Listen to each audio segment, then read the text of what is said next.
안녕하십니까. 이번 시간에는요, 우리 특성화고등학교 졸업생 또는 재학생을 상대로 지방공무원 임용고시 합격 전략에 대한 내용들을 여러분들한테 한번 말씀드리려고 합니다. 자, 아마 여러분들이 지방공무원 임용시험에 대해서 굉장히 많은 관심을 가지고 있고, 최근 들어서 각 학교에서도 아마 이 부분에 대한 교육을 많이 시키고 있는 것으로 제가 알고 있습니다.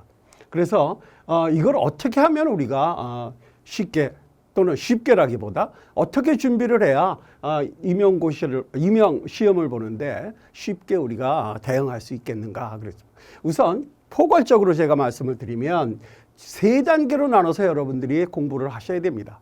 첫 단계는 무슨냐면 1단계에서는 우리 지금 이제 이 영상에서도 찍혀 있습니다만은 입문편입니다. 입문편에 대한 내용을 우리가 이건 가장 건축 공부하는데 가장 필요한 것들, 이것들만 모아놓은 것이 소위 입문편이라고 할 수 있는, 아마 여러분들이 기능사를 준비하는데 많이 필요했던 부분들일 겁니다. 이게 이제 1단계에서 우리가 공부를 해야 되는데, 요 1단계를 끝나고 나면 이제 2단계로 가면 교과서 중심의 이런 공부를 여러분들이 철저하게 하셔야만 됩니다. 그러니까 2단계에 대해서도 우리 출판사에서는 서적을 가지고 있긴 합니다. 여러분들이 참고로 보시고요. 세 번째 단계에 가서는 이제 심화편에 대한 얘기입니다.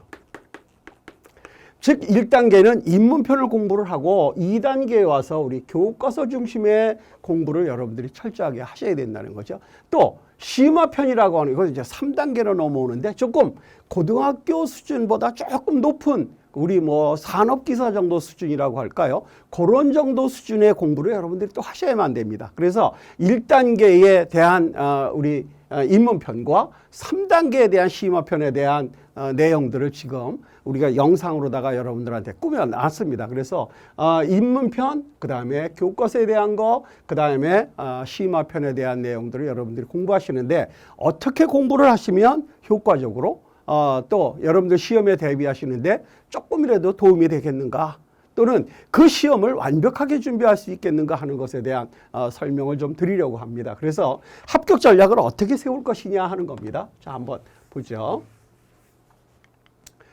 관연도 문제 분석 자료를 바탕으로 한 출제 경향과 비율에 따른 학습법입니다. 쉽게 표현하면 많이 출제되는 부분에 대해서는 여러분들이 많은 신경을 써서 공부를 해야 되겠고, 또 조금 출제되는 부분에 대해서는 그만큼 덜 신경을 써도 된다고 하는 얘기를 합니다만은, 문제는 뭐냐 하면 이 출제 문항 분석한 것들을 제가 이제 여러분들한테 설명해 드리는데요. 어느 부분에서 치중해서 편중되어 있는 그런 출제는 하지 않고 있습니다. 결국 전반적인 공부를 해야 되는데, 그 중에 많은 내용을 차지하고 있고 많은 부분의 출제를 하고 있는 부분들에 대해서는 우리가 좀 더 관심 있게 봐야 되겠다. 그래 각 과목당 내용별, 장별, 단원별 및 전체 구성에 대한 내용을 한번 좀 우리가 볼 겁니다. 또 두 번째, 각 과목당 출제 비율에 따른 내용들을 또 우리가 확인해 봐야 되겠다. 그래서 어느 부분이 중요하구나, 또는 그 부분에서 어떤 문제에 대한 내용들이 나왔는가 하는 것들을 우리가 한번 보도록 하겠습니다. 자, 그러면 계획 구조 부분에 출제 경향 분석을 한번 좀 보도록 하겠습니다. 자, 우선 개략적으로 건축 계획의 개론에 대한 문제, 그런 단원의 내용과, 두 번째 단원으로 가보면 건축사 부분, 또 세 번째 가면 건축계획 원론, 그 다음에 건축계획 강론, 그리고 건축 설비, 또 마지막으로 건축 법규, 이렇게 구성이 되어 있습니다. 이 모든 부분들에 대해서 우리가 20문항이 출제가 되게 되어 있거든요. 내용 한번 보겠습니다. 자, 건축계획 개론에서는 건축계획과 설계 과정은 어떻게 이루어지는가 하는 내용입니다. 이것이 출제된 연도를 봤더니 15년도, 17년도, 18년도, 19년도 4년에 걸쳐서 출제가 됐습니다. 또 주거면적의 기준 역시 16년도에 출제가 됐는데요. 이 내용들이 약 5% 출제가 됐습니다. 자, 두 번째 보죠. 건축사에 대한 내용입니다. 건축사는 서양 건축사와 한국 건축사, 우리나라 건축사로 구분해 놨습니다. 물론 서양 건축사가 출제 비율이 조금 높죠. 우리나라 건축사의 약 2배 정도가 됩니다. 9%, 5% 이렇게 돼 있으니까요. 2배 정도가 되는데 그렇다면 서양 건축사에서는 어떤 내용을 중심으로 출제가 되었는가 하는 거죠. 건축가와 사상, 건축가와 작품, 어떤 건축가의 사상, 작품이 어느 것이 있는지 하는 것들이 16, 17, 18년도에 출제가 됐습니다. 19년도에 들어와서 양식과 건축물, 즉 어떤 건축물이 예를 들면 로마네스크 양식이냐 고딕 양식이냐 하는 것들을 대한 문제들이 19년에 출제가 됐습니다. 약간씩 16, 17에는 사상과 작품에 대한 문제가 출제됐는 데 비해서 19년도에는 양식과 건축물을 우리가 볼 수가 있는 겁니다. 자, 그 다음 서양 건축의 특징 16년, 17년에 출제가 됐죠. 첫 해 15년에는 서양 건축의 비온천, 거기에 이제 서양 건축 중에 사라센 건축과 중세 건축에 대한 내용들이 출제가 됐습니다. 그렇다면 뭐 고딕 건축이라든지 그 다음에 로마네스크 건축이라든지 하는 것들에 대한 문제들이 또 출제가 될 수 있다는 거죠. 즉 이런 내용을 보고 그렇다면 우리가 앞으로 어느 부분에 대한 공부를 해야 될 것이냐 하는 걸 여러분들이. 자, 서양 건축사가 9% 정도 출제가 됐습니다. 자, 한국 건축사에서는 어떤 것이 출제됐는지 한번 보죠. 15년도에 출제된 걸 봤더니 지붕의 형태, 지붕이 어떤 형태로 되어 있는가, 팔짝 지붕이냐, 뭐 이런 지붕의 형태에 대한 얘기죠. 그 다음에 공포의 형식, 아마 여러분들 주심포니 다포식이니 입공식이니 뭐 절충식이니 하는 이러한 공포 양식에 대한 것이 19년에 와서 출제가 됐습니다. 그 다음 부재명칭, 천정의 모형이라든가 의장 기법에 대한 거, 소위 말하는 우리 착시현상에 대한 거, 이런 것들에 대한 것들이 출제가 되다가 최근 들어서는 공포형식이 굉장히 어렵거든요. 어떻게 구성이 됐느냐도 중요하지만 그 공포양식을 가지고 있는 건축물이 어떤 건축물이냐 하는 것들을 우리가 굉장히 많은 것들을 알아야만 됩니다. 그래서 점점 문제는 조금씩 어려워지고 있다. 그러니까 첫 해 시험은 조금 쉬웠지만 가면 갈수록 문제가 어려워지는데 그 어려워지는 내용들이 어떤 내용들인가 하는 걸 우리가 좀 파악해 볼 수가 있는 거죠. 그 다음에 건축계획 원론 부분입니다. 열 및 습기 환경, 공기 환경, 빛 환경, 환경. 이것 이외에 의장면에서 의장, 색채계획, 실내 환경에 대한 내용까지 아주 광범위하게 시험 문제가 출제되고 있죠. 물론 이 내용들은 전부 다 교과서에 중심이 되어 있습니다. 교과서에 없는 내용이 하나도 없다 그래도 과언이 아닙니다. 교과서 중심으로 여러분들이 공부를 열심히 하셔야 되는 건 사실입니다. 자, 그러면 열 및 습기 환경에서는 어떤 문제가 출제됐는지 한번 보죠. 16, 17, 18, 19 한 번도 빠지지 않은 내용입니다. 일사라든지 일사 조절에 관한 문제. 우리 말하자면 뭐 블라인드라든지 그 다음에 방향이라든지 하는 것들에 대해서 일사를 어떻게 조절할 것이냐. 일사란 뭐냐. 태양의 일사에 대한 거, 열의 이동, 불쾌지수 산정, 결로 현상에 대한 문제들이 그동안에 출제가 됐습니다.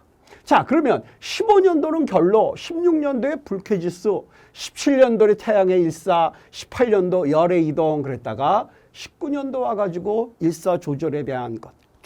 조금씩 변천이 돼가고 있다. 동일한 문제를 출제하지는 않았다는 겁니다. 자, 그 다음 공기 환경에서 보니까 열환경 요소, 그 다음에 환기 방식, 1종 환기, 2종 환기, 3종 환기라고 하는 환기 방식에 대한 것들이 15년도 초창기에 출제가 되고 그 이후로는 공기 환경에 대한 문제는 출제가 되질 않았죠. 자, 빛 환경으로 갑니다. 빛 환경에 대한 거 18년도, 일조 조절에 대한 거 19년도, 그 다음에 태양광선, 건축과 조명 방식 15년도 이렇게 출제가 됐죠. 그 다음 음환경에 대해서는 찬양 시간에 대한 것이 16년도에 출제가 됐습니다. 자, 그렇다면 15년도에 출제됐으니까 그 후에는 출제가 안 될 것이냐? 이렇게 단정하지 못한다는 거죠. 16년도, 17년도를 걸렀으면 18년도에 출제가 될 수도 있고 새로운 것이 출제가 될 수 있다고 하는 거 여러분들이 좀 생각하면서 공부를 하실 때 참고를 하시면 좋겠습니다. 그 다음에 우리 의장의 디자인의 원리, 조형의 원칙, 건축물의 실내 건축에 대한 문제들이 16년도, 18년도에 출제가 됐죠. 그 다음 색채 계획에 대한 색상이라든지 색의 대비, 색의 책임 및 표시 이런 것들이 18년도, 19년도에 출제가 됐고요. 최근 들어서 실내 환경에 대한 것이 출제가 조금 많이 됐죠. 그래서 건축 계획 원론 부분을 보니까 22% 정도가 출제가 됐습니다. 즉 공기환경, 열환경, 빛환경, 음환경 뭐 이런 부분들하고 의장, 색채라든가 실내 환경에 대한 이런 부분들이 22%를 차지했다고 하는 것. 굉장히 큰 비율을 차지하고 있구나 하는 걸 여러분들이 아실 겁니다. 자, 다음 보죠. 다음은 건축계획 강론 부분입니다. 우리가 보고 있는 단독주택, 연립주택, 공동주택, 단지계획이라든지 또는 요사이 들어서 많이 대두가 되고 있는 친환경 건축에 대한 것 뿐만 아니라 업무시설, 상점, 학교에 이르기까지 이런 것들이 많이 출제가 다 전반적으로 출제가 되고 있다는 걸 볼 겁니다. 자, 그러면 단독주택에서는 어떤 내용이 출제됐는가? 주택 건축 계획, 주택 계획의 일반적인 내용, 그 다음에 주방에 대한 것이 2번 나왔고 평면 계획에 대한 것이 나왔습니다. 자, 그렇다면 아까도 말씀드렸듯이 15년도에 출제된 주방 계획이 나왔으니 그 다음 19년도에 주택계획 이런 것들이 나왔는데 19년 또는 뭐 20년도에 가보면 거실에 대한 거라든지 또는 뭐 화장실에 대한 거라든지 이런 부분들이 충분히 출제가 될 수 있다는 거죠. 이런 단독주택에 대한 것이 6%가 출제가 됐습니다. 자, 그 다음에 연립주택에 대한 것이 2회에 걸쳐 출제가 됐죠. 공동주택에서도 공동주택의 종류, 주택의 주동 형태하고 유형, 평면 형식, 입체 형식, 평면 형식이 3번이 출제가 된 걸 우리가 볼 수 있습니다. 이 평면 형식은 뭐냐면 뭐 인면, 출입구 형식에 따르냐 또는 단면 형식에 따라서 분리하느냐, 즉 계단실형 또는 홀형이냐 아니면 편복도, 중복도형이냐, 그 다음에 뭐 집중형이냐 하는 이러한 4가지 형태, 이런 것들로 평면에 의해서 분류하고 그 다음에 단면의 형식에 의해서 우리가 단층만 쓰는 평면형, 뭡니까 플랫형, 그 다음에 2층을 쓰는 듀플렉스형 또는 메조네트형, 복층형이라는 말까지 우리가 쓰고 있죠. 3계층을 쓰고 있는 트리플렉스형에 대한 이런 입체 형식과 평면 형식에 대한 문제가 공동주택에서는 굉장히 50% 이상을 차지하고 있다는 걸 여러분들 보실 겁니다. 단지계획서는 폐리의 권리주고 가장 많이 설명하고 있는 거죠. 친환경 건축에서 신재생에너지라든가 친환경 건축에 대한 문제들이 점점 최근 들어서 출제 비율이 높아지고 있다고 하는 걸 보실 겁니다. 자, 그 다음에요. 업무시설, 사무실의 형태. 그 다음에 이 업무시설의 일반적인 거, 주차장 계획, 그 다음에 평면 계획을 할 때 소위 코어 계획에 대한 것들이 최근 들어서 업무시설에 대한 내용이 많이 출제되고 있는 거 여러분들이 보실 겁니다. 또 상점입니다. 상점의 동선 계획, 그 다음에 판매시설, 백화점, 진열장의 배치 방법. 아주 상점에서 가장 기본적인 내용이라고 할 수 있는 것들이죠. 이것들이 출제가 점점 늘어나고 있는 형편이죠. 거기다가 학교 건축에 대한 거, 학교 운영 방식, 학교 건축 계획에 대한 거. 최근 들어서는 처음에는 학교 운영 방식 무슨 우리 종합교실형이라든지 교과 교실형이라든지 또는 뭐 달톤형이라든지 하는 여러 종류가 있습니다. 그런 것들에 대한 출제가 되다가 이제는 구체적인 학교의 건축 계획에 대한 부분으로 넘어왔죠. 그래서 이런 부분들이 우리 계획 강론 부분에서 아까 원론 부분에서 22%를 차지하고 있었습니다만은 계획 강론 부분에서는 31% 정도를 차지하고 있습니다. 그러니까 굉장히 많은 범위를 차지하고 있다. 그렇다 보니까 문항수도 많이 출제가 됐고 중요한 내용도 많이 있다는 거죠. 자, 다음 내용 보겠습니다. 다음은 건축 설비입니다.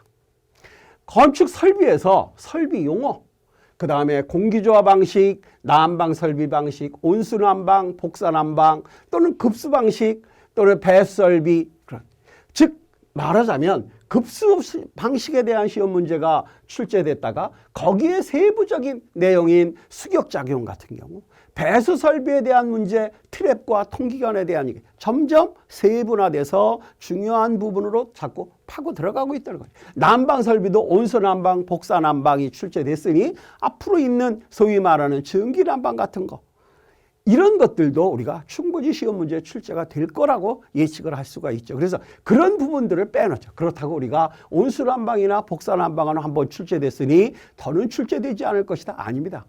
전체를 몰아서 우리 온순위, 복사난방이니 전기난방이니 하는 이러한 것들을 우리 줘서 전체적으로다가 시험 문제를 출제할 수가 있죠. 그러니까 그런 부분에 대해서 우리가 좀 관심 있게 봐야 되겠구나. 공기조화 방식 15, 16, 17, 18, 19 한 해 걸러서 한 번씩 출제가 됐습니다. 설비 부분이 몇 퍼센트를 차지하고 있냐면 14%를 차지하고 있습니다. 자, 그 다음 건축 법규 부분입니다. 건축 법규 부분에서 건축의 정의, 신축, 증축, 개축, 재축, 이전이라고 하는 이런 건축의 정의, 건축물의 용도, 일종근린생활시설, 이종근린시설, 뭐 숙박시설, 관광시설, 무척 많은 약 한 20몇 가지의 그러한 용도들이 있죠. 그 용도에 대한 문제, 신고에 대한 문제, 대지면적 산정, 최대면적 산정, 건축기준의 허용오차, 방화구획, 뭐 최고층의 층수, 계단, 용적률, 용도지역, 지하층, 주차장의 배치 및 설치계획, 주차구획에 이르기까지 전체적으로 여기서 얘기하는 주차구획이라고 하면 소위 얘기하는 건축법규와 관련 법규인 주차장법에 딸려있는 이런 시험 문제까지 지금 출제가 되고 있습니다. 그래서 건축법규 역시 14%입니다.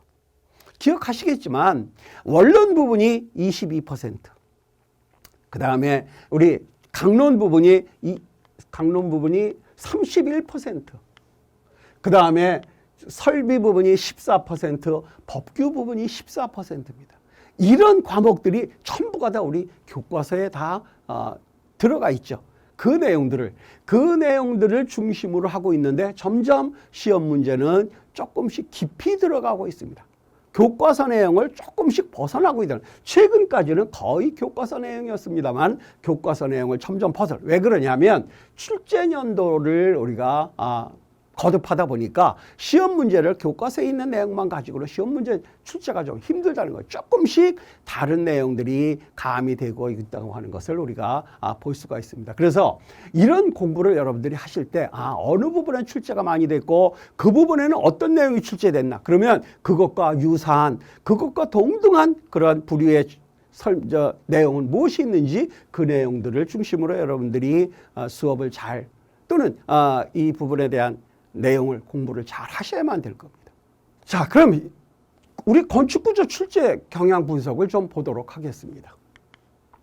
건축구조의 출제 경향 분석, 건축구조의 개요, 그 다음에 일반 구조에 대한 기초구조, 목구조, 그리고 조적구조, 그리고 건축구조 역학, 그 다음에 철근 콘크리트 구조, 마지막이죠. 철골 구조, 그 다음 마지막으로 특수 구조에 대한 부분들이 건축 구조의 단원으로 이루어져 있습니다.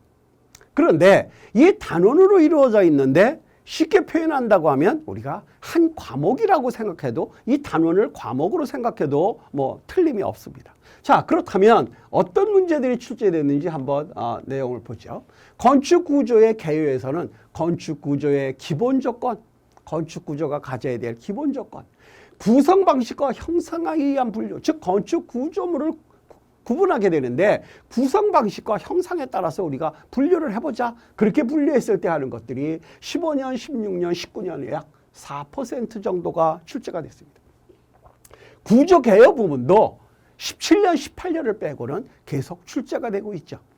자, 그 다음 보죠. 일반 구조 부분입니다. 기초 구조, 목 구조, 조적 구조, 이런 부분들에 대한 것들인데요. 기초 구조에서는 일반적인 기초 구조가 어떤 기초를 가지고 있는가, 어떤 형태의 기초인가, 어느 때 사용해야 되는가 하는 것들에 대한 내용과 흙막이 공사, 기초를 설치하게 될 때 우리 온통 기초를 하게 되면 또는 지하실을 파야만 되면 흙막이 공사를 해야 되는 그 흙막이 공사에 대한 것이 처음에 출제가 돼요. 최근 들어서 이것들을 다 모아놓은 일반 사항의 출제가 늘어나고 있죠.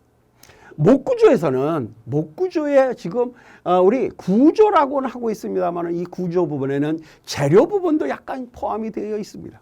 그 재료 부분, 인공건조법, 이게 소위 말하는 건축의 재료, 목구조 재료에서 목재를 어떻게 우리가 건조시킬 것이냐, 천연건조 할 거냐, 인공건조 할 거냐. 그렇다면 인공건조법을 그러면 어떤 방법이 있는가 하는 것들이 출제가 돼요.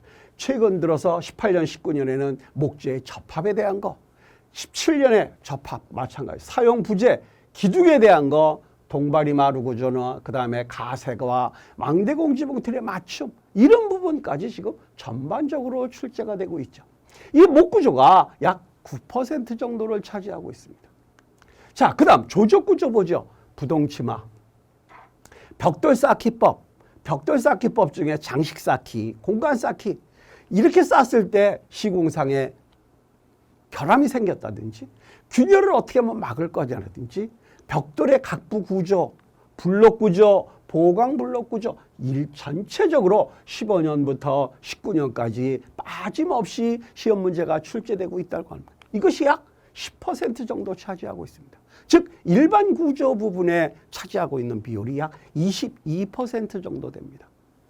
자, 그 다음 넘어가죠. 건축 구조역학입니다. 아마 여러분들이 가장 힘들어하는 과목 중에 하나가 아닌가 싶습니다. 그런데 이 구조를 여러분들이 구조역학을 잘 공부를 해 놓으셔야 철근 콘크리트 철골 구조를 공부하실 때 어려움이 없이 공부를 할 수가 있습니다. 그런데 이 구조역학을 제대로 해 놓지 못하면 철근 콘크리트나 철골 구조를 공부할 때 여러분들이 굉장히 어려움을 겪게 되고 그렇다고 해서 그거를 이해할 수 있느냐? 이해하게 됩니다. 그저 무조건 암기를 하는데 암기한다고 하는 것은 능력의 한계가 있죠. 그래서 역학을 여러분들이 좀 철저하게 좀 해봐 주십사. 이 역학의 부분이 15% 정도 출제가 되고 있습니다. 그런데 통상 4문제, 5문제, 최대 많이 나올 때는 5문제까지도 출제가 된 적이 있습니다. 그래서 최근 들어서 이 역학의 출제 비율이 점점 많아질 것으로 봅니다. 건축물에 작용하는 힘의 특성이라든지 하중은 어떤 게 있는지, 즉 단순보의 반력, 휠 모멘트, 정정보의 단순보니, 캔틸레버니, 내민보니, 게르버보니 하는 것들이 있는데 그중에 단순보에 대해서만 지금까지 출제가 됐습니다. 15, 16, 18, 19 출제됐습니다. 자, 그렇다면 이제는 내민보나 게르버보에 대한 문제가 출제될 가능성이 높다는 거죠. 자, 그 다음에 응력의 종류, 부재 단면적, 라멘의 반력, 트러스 부재력. 라멘의 반력 나왔으니까 이제 라멘 구조의 전달력이나 휠 모멘트도 시험에 출제될 수 있다는 겁니다. 단면의 성질, 단면 1차 모멘트, 단면 2차 모멘트와 같은 이런 단면의 성질.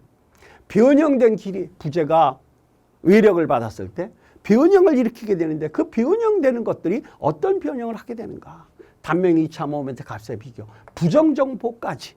근데 부정정보에서는 그냥 부정정보에 대한 이론 설명이지 부정정보를 풀이하는 문제까지 여러분들한테 출제하지 않으리라고는 봅니다. 그러나 그것도 확신할 수가 없죠.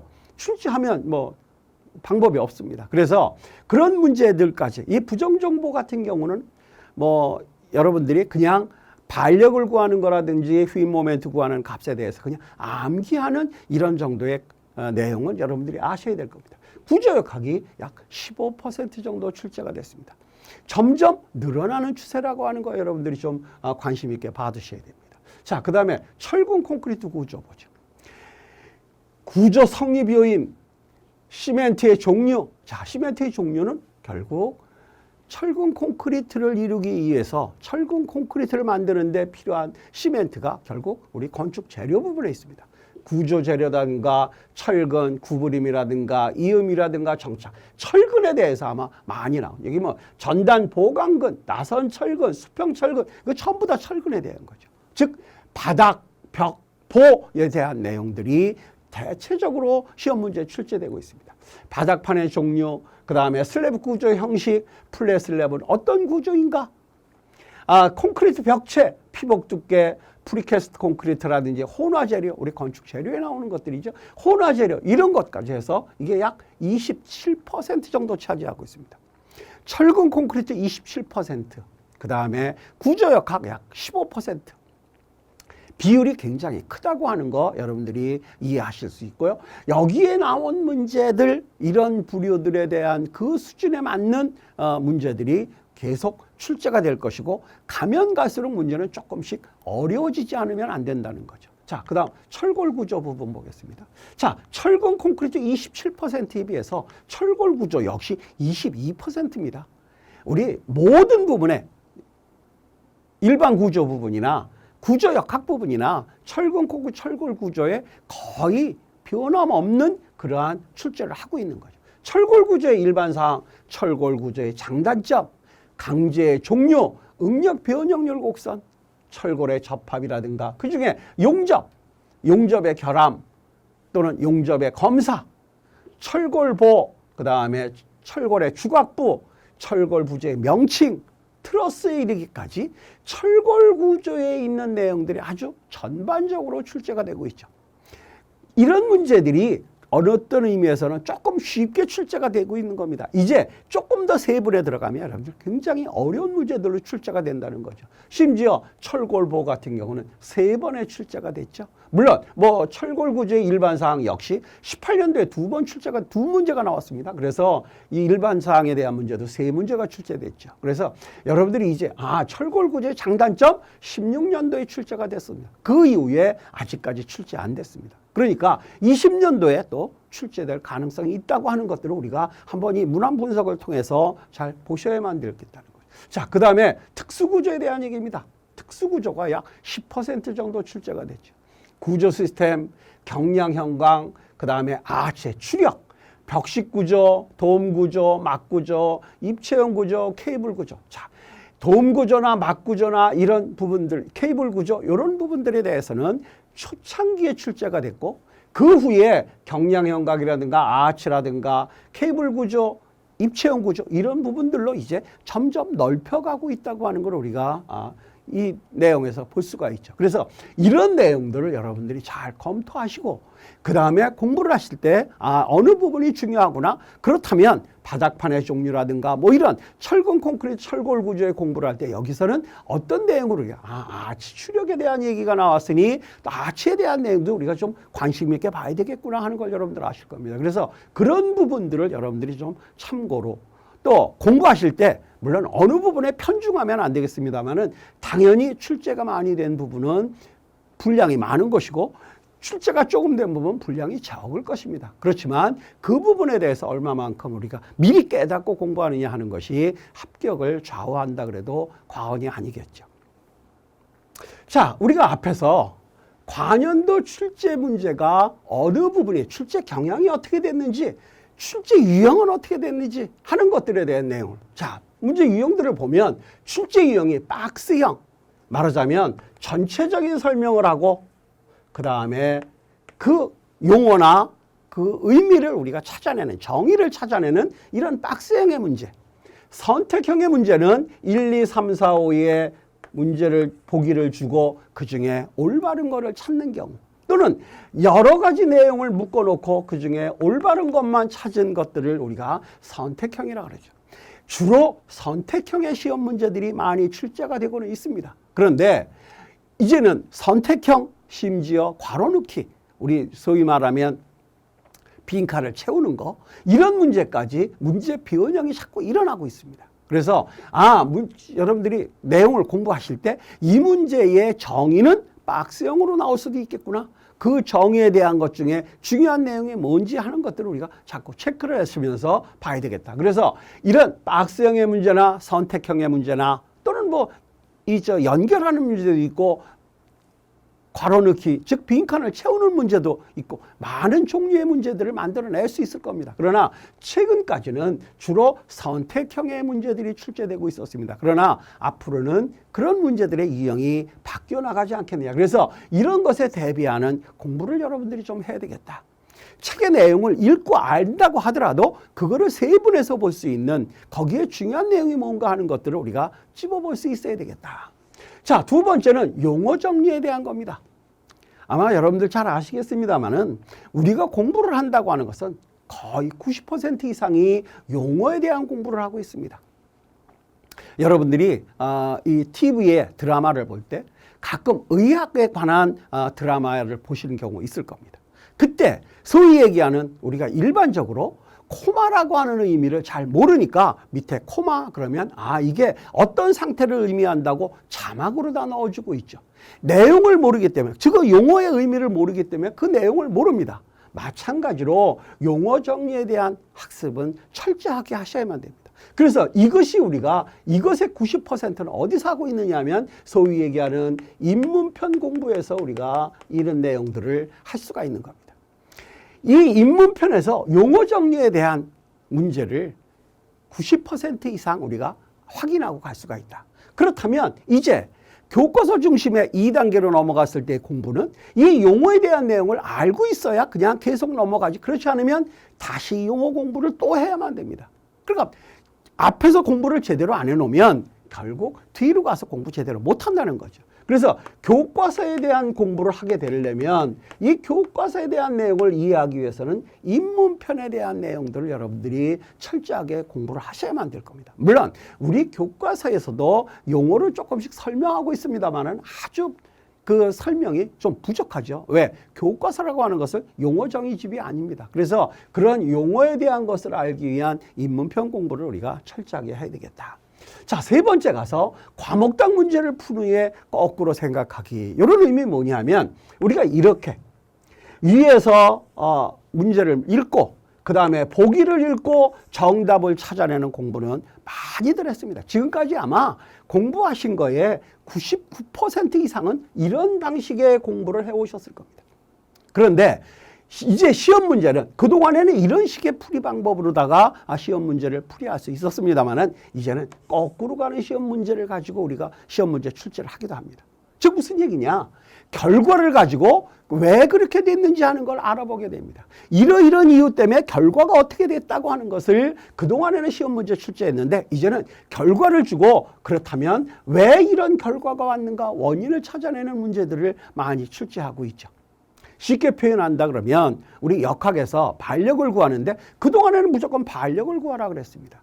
근데 반력의 값을 주고 하중의 값을 구하라 그럽니다. 그동안에는 하중값 주고 반력의 값을 구하는 것만 풀이해 왔거든요.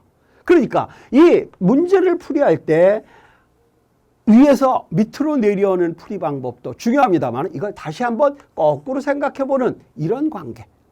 조금 아까 말씀드린 하중을 주고 반력을 구하는 문제는 우리가 얼마든지 했는데 그렇다면 반력의 값을 주고 하중을 구하는 거꾸로 가는 문제에 대해서 우리가 좀 신경 써서 봐야만 되겠다. 그래야만이 확실한 문제 내용을 또는 그 부분야에 대한 내용을 우리가 이해할 수 있을 것이다. 그냥 일방통행으로 하는 것이 아니라 소위 쌍방통행을 해야만 되겠다는 거죠. 그래서 거꾸로 생각. 자, 어떤 유형의 출제가 될 수 있는가? 내가 공부한 부분에 어떤 내용을 우리가 문제를 출제하는가? 그런 유형은 박스형이냐 선택형이냐 또는 뭐 괄호 넣기냐 또는 서로 연결해 주는 방법이냐 여러 가지 방법이 있을 것이다. 그랬을 때 내가 그 내용을 확실히 이해하기 위해서는 어떤 공부가 필요한가? 책의 내용을 읽으면서도 이런 문제에 대한 학습법을 우리가 해둬야 되겠다고 하는 겁니다. 자, 그러면 이런 문제, 출제 유형, 용어 정리에 대한 거, 그 다음에 과목별 문제를 거꾸로 한번 생각해보는 여기까지 우리가 내용을 알아봤습니다. 자, 다음에 어떤 내용을 좀 봐야 되는지 한번 보죠. 자, 이번에는 각 과목당 시험 대비 전략입니다. 공무원 임용 시험에 우리가 보는 과목은 건축계획과 건축구조 두 과목 여러분들 모르실 리 없을 겁니다. 그렇다면 건축계획에 대한 시험 전략은 어떻게 되겠는가? 여기 지금 기본편이라고 하는 것은 바로 교과서에 대한 내용입니다. 입문편, 기본편, 심화편에 건축계획 원론, 강론, 건축사 설비, 건축법규의 이론 및 문제풀이. 물론 당연히 이론이 바탕이 돼야 되고 이 이론 속에는 90% 이상은 용어라는 얘기죠. 그 다음에 문제풀이를 해야만 됩니다. 문제풀이를 하는데 그 문제 정답 하나 맞히는 게 중요한 거 아니죠. 중요한 건 뭐냐? 그 문제를 풀고 그 문제에 관한 내용에 대한 내용을 정확히 알고 있느냐 하는 겁니다. 혹시 우리가 이론 공부를 했는데 이론 공부를 할 때 내가 이해를 잘못해서 문제를 풀다 보니까 잘못 풀을 경우 그렇다면 문제풀이에서 체크를 좀 해봐야 됩니다. 여러분들 문제는 많이 풀어봐야 됩니다. 한 권 책에 문제 풀어가지고는 되는 게 아닙니다. 그래서 여러 문제들을, 많은 문제들을, 뭐 지금 우리 사지선다형의 문제들을 많이 풀어보고 있습니다만 오지선다형의 문제 풀어보는 것도 좋습니다. 물론 그렇게 만들어진 교재가 있을 경우가 되겠죠. 그래서 이런 이론과 문제풀이에 대한 내용 여러분들이 좀 관심 있게 봐야 되겠다. 자, 건축 구조 역시 마찬가지죠. 거기에 나오는 일반 구조, 구조역학, 그 다음에 철근 콘크리트 구조, 철골 구조, 그 다음에 특수 구조, 이런 부분들에 대해서 이론 공부를 여러분들 철저하게 하시고 그 다음에 문제풀이를 하시는 겁니다. 문제풀이를 하다가 문제풀이를 내가 못하는 게 있으면 또는 틀린 것이 있으면 다시 이론 부분으로 가서 이론 공부를 하시고 다시 문제를 풀어보십시오.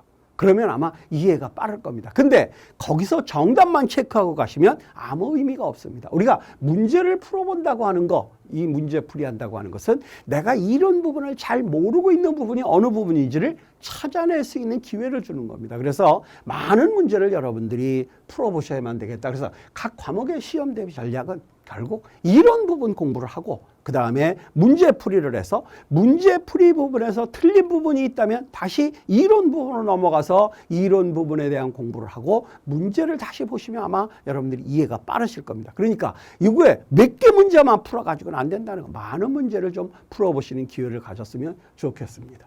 자, 그 다음 네 번째 가서 우리가 해야 될 내용은 뭔가? 핵심적인 용어 및 공식 정리 방법입니다. 즉, 각 과목의 용어 정리집을 자기가 한번 만들어 보는 겁니다. 또는 우리 교과서 뒤에 보면 찾아보기라고 하는 것이 있죠. 소위 색인 목록이라고 있습니다. 그 색인 목록에 있는 공부를 하고 나서 색인 목록에 있는 내용을 한번 쭉 내가 알고 있나 모르고 있나 체크해 보십시오. 아마 그거를 한 번 공부했다고 다 할 수가 없습니다. 그래서 보다 보면 아, 내가 모르는 부분이 있다 그러면 거기 책에 몇 페이지에 있다고 설명이 있습니다. 그러면 그 페이지에 가서 그 내용을 한번 보시는 겁니다.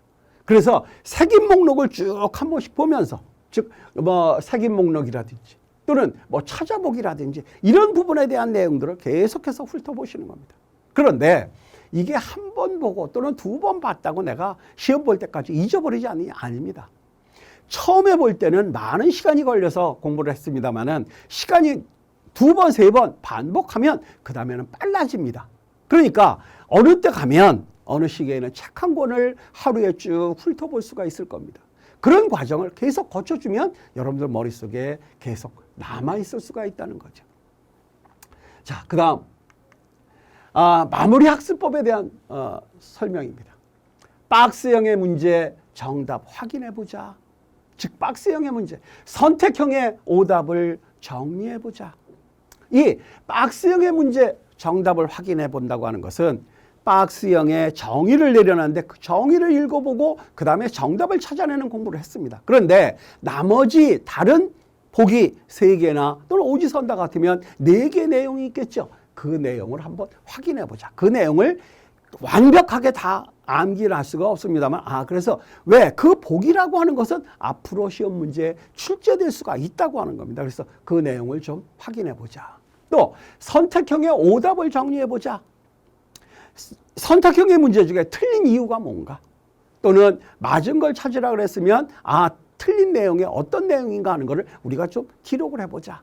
그것들을 자꾸 써보자. 그러면 그 내용이 여러분들 머릿속에 계속 남아있을 겁니다. 그래서 이런 선택형이나 이런 문제들 풀이하는 것에 대해서는 앞에서도 아마 여러분들한테 많은 강조를 했습니다. 문제풀이가 굉장히 중요하다고 하는 거.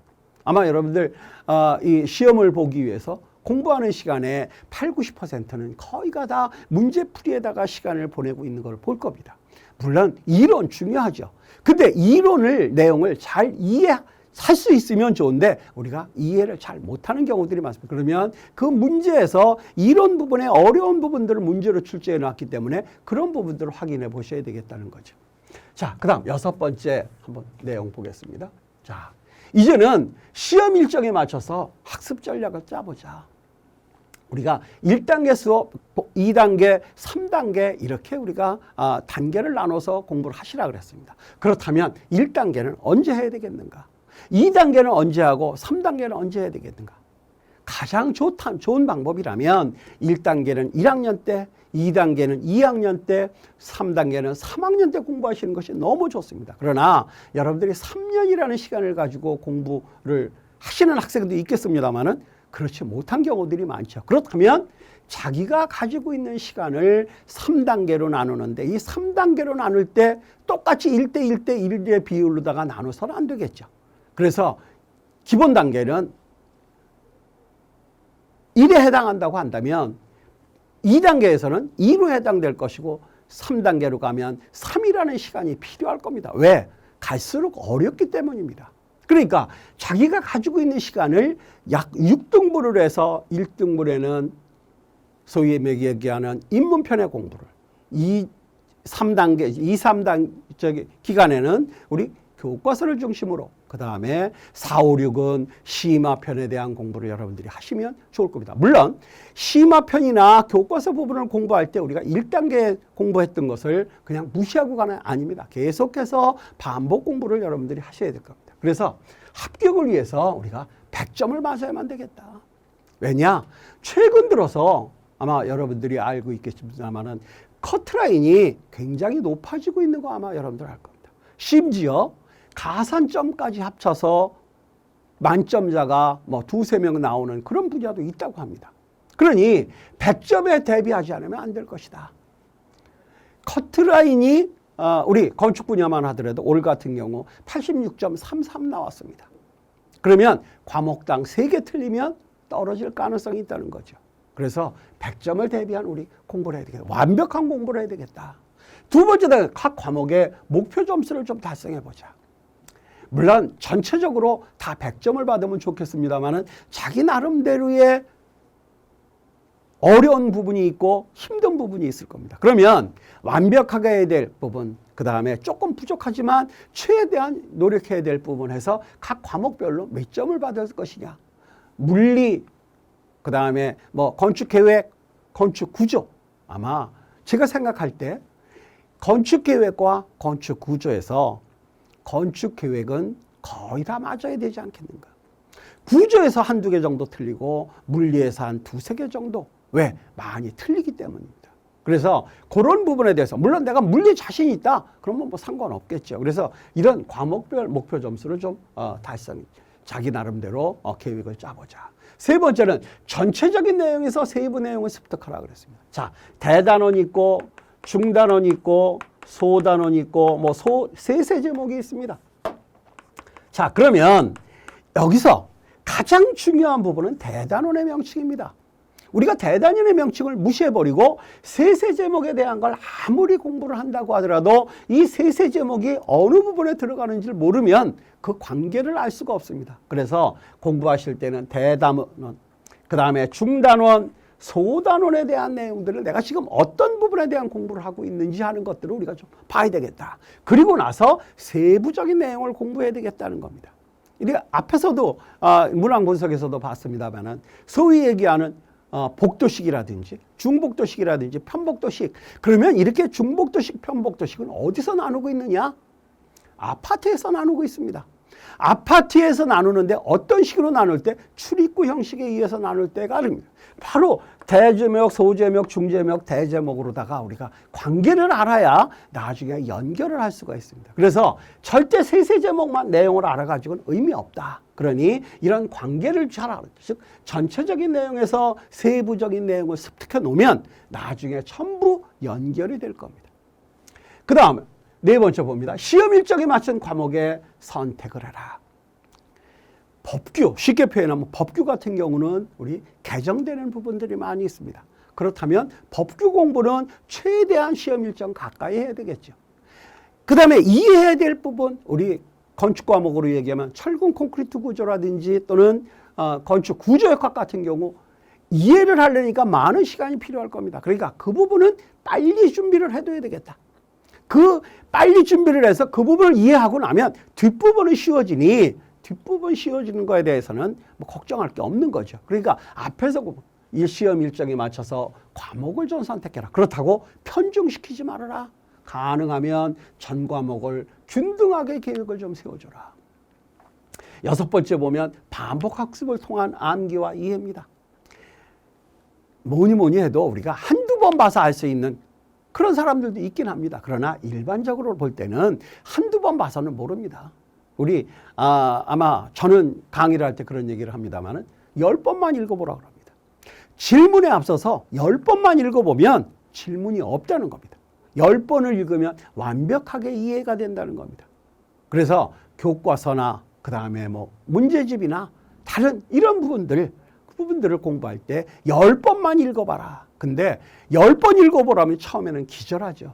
근데 처음에 한 달 걸렸으면 두 번째 읽을 때는 뭐 한 25일, 세 번째는 한 보름, 네 번째는 뭐 열흘, 뭐 다섯 번째, 여섯 번째 되면 나중에 가면 쭉쭉 그냥 우리 소위 말하는 뭐 그림책 보듯이 넘기더라도 이해가 됐습니다. 그래서 그런 관계로다가 암기와 이해를 좀 해야 되겠다. 자, 마지막으로요. 출제 빈도와 출제 비율. 이 난해한 문제에 대해서는 어떻게 할 것이냐 하는 건데 시험 일정이 근접하면 이제 일정이 얼마 안 남으면 사실 포기해야 될 부분도 없지 않아 있습니다. 그것에 대해서는 여러분들이 결정을 좀 하셔라.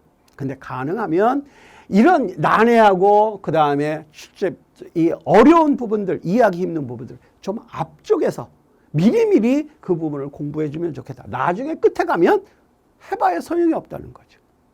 자, 이게 6단계로 우리 나눠서 여러분들한테 그 시험 대비에 대한 거 말씀드렸습니다. 저희가 가지고 있는 영상이 입문편과 심화편에 대한 영상 교재 가지고 있습니다. 물론 기본적인 교과서를 중심으로 하는 교재도 가지고 있습니다만은 이 영상은 입문편하고 심화편에 대해서 가지고 있습니다. 이 영상이라고 하는 거는 여러분들이 그냥 귀에다 꽂고 계속 들으시면 됩니다.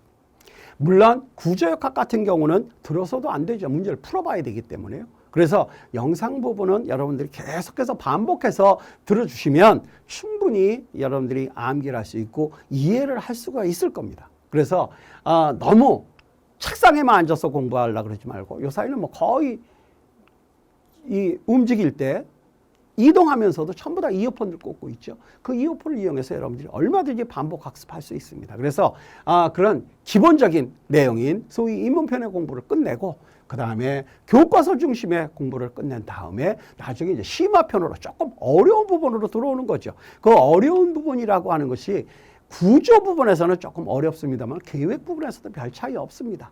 그래서 그런 부분들이 조금 깊이 있게 들어간 거니까 여러분들이 얼마든지 공부하시는데 지장이 없으실 겁니다. 자, 마지막으로 이제 우리가 여러분들이 이제 공부를 하시면서 의문사항이 있으면 우리 강좌를 듣는 분들은 항상 문의를 해 주십시오.